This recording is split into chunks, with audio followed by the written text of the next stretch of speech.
AITA for refusing to spend my savings to bail out my sibling from debt. Alright, here we go. I'm a guy in my mid-30s, and I've worked hard over the years to build up a little bit of financial security for myself. I'm not rolling in cash, but I'm proud of what I've managed to save. I don't live lavishly, but I live comfortably. My job pays well enough that I don't have to stress about bills, but I've been careful to make sure I'm not spending more than I bring in. I drive an older car, live in a modest apartment, and save what I can each month. On the other hand, there's my sibling, Alex. Alex and I grew up in the same house, same parents, but somewhere along the way, we took very different approaches to money. Where I've always been more frugal, Alex has always been a bit of a live-for-today kind of person. Over the years, I watched as they got a brand new car financed, of course, with a hefty monthly payment, went on fancy vacations they couldn't really afford, and picked up the latest tech gadgets every time a new one came out. I used to make a comment here or there, lightly suggesting that maybe they should start putting a little away for emergencies, but Alex always brushed it off. "I'll worry about it later," they'd say, or "I deserve to treat myself once in a while." Honestly, I stopped saying anything eventually, because it was clear they didn't want to hear it. Fast forward a few years, and I get a message from Alex out of the blue. I'm immediately hit with a sense of dread. It's not just a "hey, what's up" kind of message. It's this huge paragraph about how they're in trouble and need my help. They go on about how their finances have completely spiraled out of control and they're buried in debt. Apparently, over the past few years, they've been relying on credit cards and loans to maintain their lifestyle. What started as a few emergency purchases, and I'm skeptical about the term emergency here, snowballed into tens of thousands in debt. Now, creditors are breathing down their neck, sending letters, calling nonstop. They're in full-blown panic mode and, apparently, I'm their only hope. Now, here's the kicker. Alex wasn't asking for a small loan to help with a few bills. No, they were asking me to clear out nearly all of my savings to pay off their debt entirely. They made it sound like this was the only way they could start fresh and that anything less would leave them struggling for years. When I read that, my heart dropped. I could barely believe it. This wasn't just a few $100 to help them through a rough patch. They wanted me to basically drain the safety net I'd spent years building up. Also, they could wipe the slate clean from their own mistakes. I tried to be empathetic. I didn't immediately shoot them down, even though my gut reaction was pure disbelief. Instead, I suggested some other options, hoping to point them in a direction that didn't involve me losing everything I'd worked for. I mentioned things like debt consolidation, maybe talking to a financial advisor, or even setting up a payment plan with their creditors. I even offered to sit down with them and go over their finances, helping them create a budget so they could start tackling this on their own. But they shot down every idea I had, saying it would take too long or that it wouldn't be enough. They were adamant that I was their only real option. And then the guilt tripping started. Alex told me that families should help each other out, and they claimed that if the roles were reversed, they'd do the same for me without a second thought. They said I was being selfish and greedy for not wanting to help them get out of this mess. At this point, I was getting pretty frustrated. Here I was, trying to offer practical, realistic solutions, and they were making me out to be some kind of villain because I didn't want to just hand over my entire savings. I thought it would end there, but it didn't. Somehow, Alex managed to get our parents involved. My phone started ringing off the hook with calls from my mom and dad. Both of them telling me that family is more important than money and that I should do this because I'm the responsible one. They said that Alex was at rock bottom and that it was my duty, as the responsible sibling, to help them get back on their feet. My parents aren't exactly in a position to help financially, so they saw me as the only viable option. The calls kept coming. My mom would say things like, "You know how hard this has been on Alex. Just imagine if you were in their shoes." My dad chimed in too, saying, "This is what family is for. Money comes and goes, but family is forever." I can tell they're genuinely worried about Alex, and I get it, they're scared for their child. But it feels like they're turning me into the bad guy here, simply because I don't want to empty my bank account for a problem I didn't create. I tried explaining my side of things, that it's not just about money. It's about the security I've built for myself, the peace of mind knowing I have something to fall back on if things ever go south in my own life. I told them that I'm more than willing to help Alex, just not in the way they're demanding. I even offered to help cover a few of Alex's monthly payments while they get things sorted, or to lend a smaller amount to help with immediate expenses. But apparently, that's not good enough. Alex wants the whole amount, all at once, so they can start fresh, and they've convinced my parents that I'm the only one standing in the way of that happening. The pressure has been relentless. I'm getting calls every day, sometimes multiple times a day, with someone, either Alex or one of my parents, telling me that I'm choosing money over family and making me feel like I'm some heartless monster for not wanting to sacrifice everything I've worked for. They're making it sound like if I really loved them, if I really cared about Alex, I'd do this without question. And that's just wrong. I do love my family. I care about Alex, but this isn't just a minor favor they're asking for. This is my entire safety net. Now I'm torn. I feel like no matter what I do, I'm going to be the bad guy. If I don't give Alex the money, my family will see me as selfish and cold-hearted, like I'm turning my back on them. But if I give in, if I drain my savings to pay off Alex's debts, I'm the one left vulnerable. I'm the one who loses the security I've spent years building. And who's to say that Alex won't just end up in the same situation again a few years down the line? I mean, they've shown me exactly how they handle money, and I have no reason to believe that they'll suddenly become financially responsible overnight. So here I am wondering if I'm in the wrong for saying no. Am I really being selfish for wanting to protect what I've worked for? Or am I right to hold my ground and refuse to clean up a mess I had no part in creating? AITA, because honestly, the way my family is acting, I'm starting to feel like maybe I am a bad person for not helping out. But at the same time, I can't shake this feeling that their problems shouldn't have to be mine just because I was responsible with my money. Update 1. Alright, so I left off with my parents and Alex pressuring me to drain my savings for Alex's debt, with both of them treating me like the cold-hearted, selfish sibling because I wasn't immediately willing to throw away everything I'd built. I thought the guilt trips and emotional manipulation were as bad as it was going to get, but then Alex hit me with something else. Something I never could have seen coming. A few days after my parents' last round of guilt-laden calls, Alex shows up at my apartment, unannounced. I open the door, and right away I can tell they're here to talk about the debt situation again. They look desperate, sure, but there's something else there, a kind of entitlement that I just wasn't prepared for. I thought maybe they were here to apologize, or to at least acknowledge that I'd already offered more support than most siblings would. But no. Instead, they hit me with this line: "Why don't you just give me all your savings to pay off the debt?" When they said that, I was floored. It wasn't like they asked for a loan, or suggested we come to some kind of compromise. They were asking me, with a completely straight face, to just hand over everything. And the kicker. They said it like it was the most obvious solution in the world. "It's not that difficult," they said, as if I'd just been stubbornly refusing to see some simple, logical answer this whole time.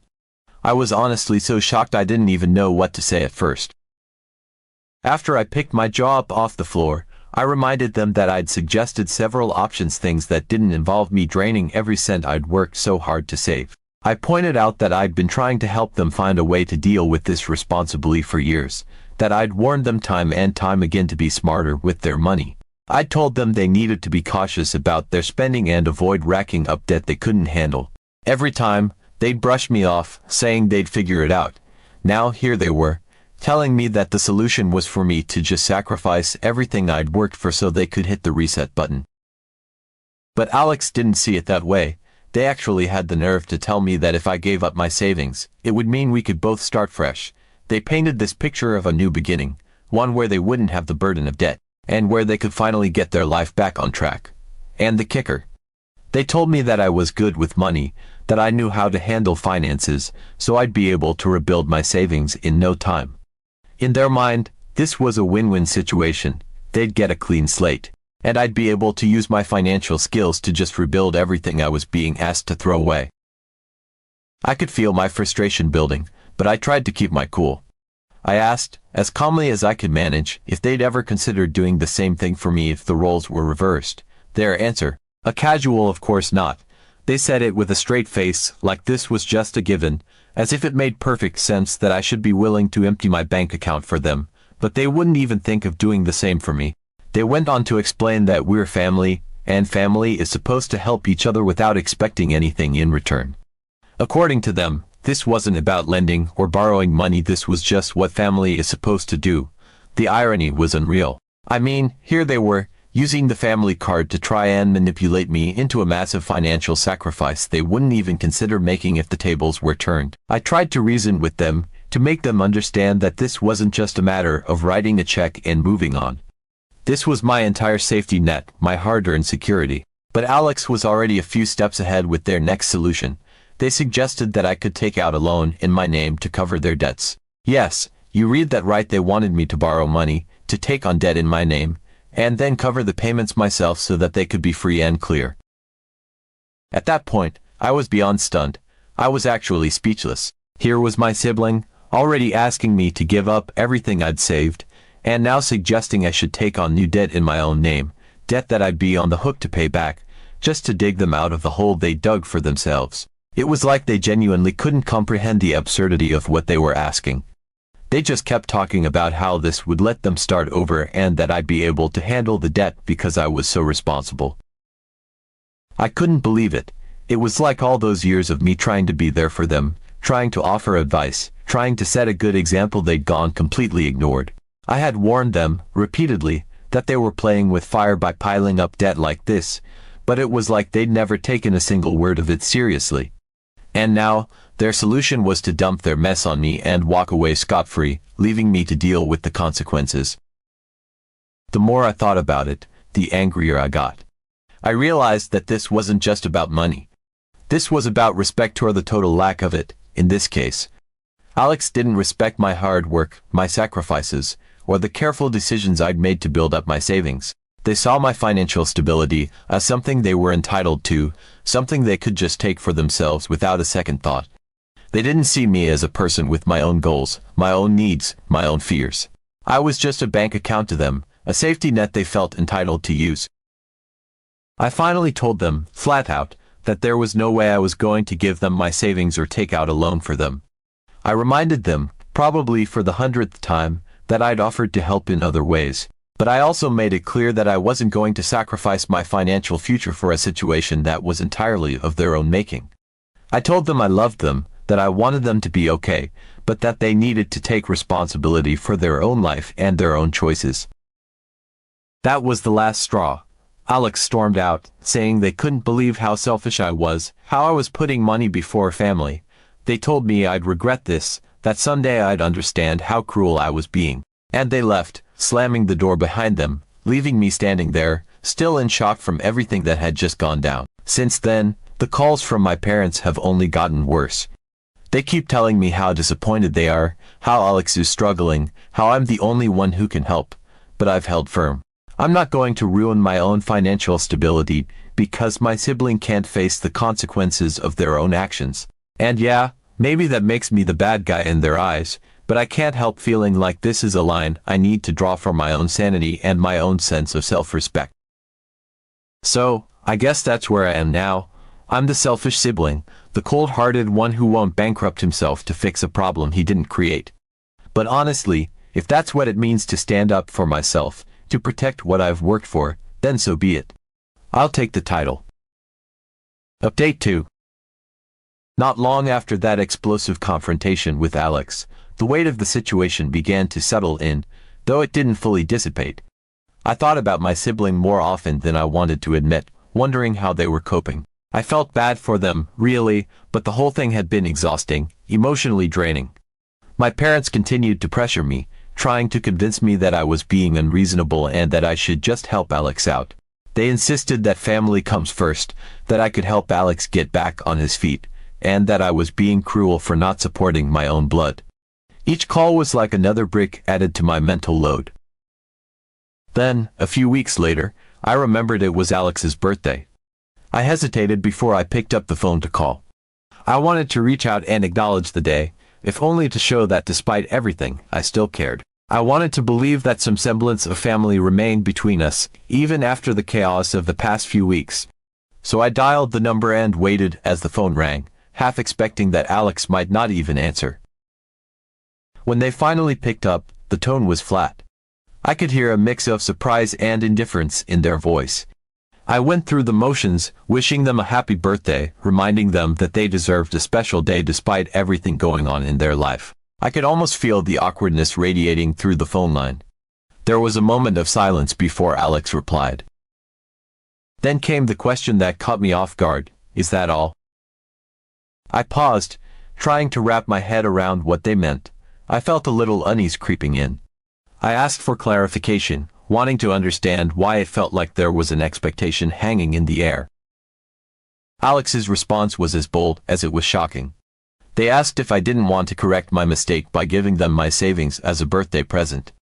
At that moment, I felt a rush of disbelief wash over me. I was astonished. I had just wished them well and thought that was a simple, kind gesture, yet here they were, circling back to the very issue that had caused our earlier confrontation. I insisted again that I hadn't made any mistakes and I had no intention of giving my savings to them. I could feel the tension creeping back into my shoulders, a familiar tightness that had become all too common lately. Alex didn't respond, just hung up without so much as another word. I felt a knot form in my stomach.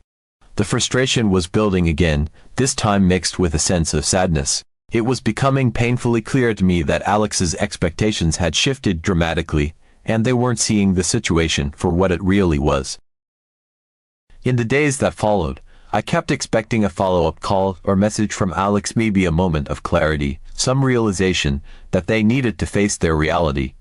But that call never came. Instead, I got a strange sense of quiet. I was left wondering if perhaps Alex was really taking time to figure things out on their own.